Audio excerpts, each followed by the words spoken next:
तुम आजादी को ढूंढोगे अहले वतन में अहले कफस, तुम खासुल खास हो आम नहीं, तुम सारे घर की इज्जत हो, तुम हाकिम हो महकूम नहीं। बिस्मिल्लाहिर्रहमानिर्रहीम।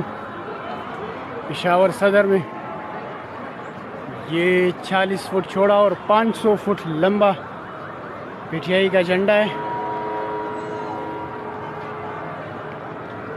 यहाँ पर वज़ीर आला अली अमीन खान गंडापुर और सूबाई मिनिस्टर मीना खान अफरीदी, MP और डेडिक चेयरमैन अब्दुल गनी अफरीदी समेत सड़क के उस साइड पे पाकिस्तान का कौमी परचम और इस साइड पे पीटीआई का परचम। दोनों झंडे 500 फुट लंबे और 40 फुट चौड़े।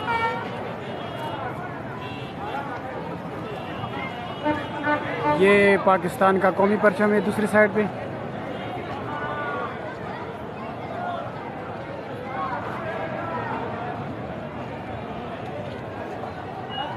सलीमा सलीमा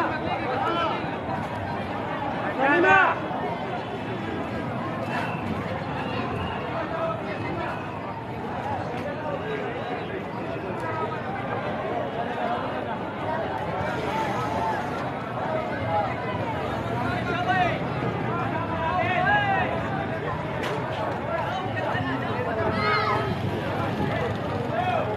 पीटीआई झंडे को फोल्ड किया जा रहा है।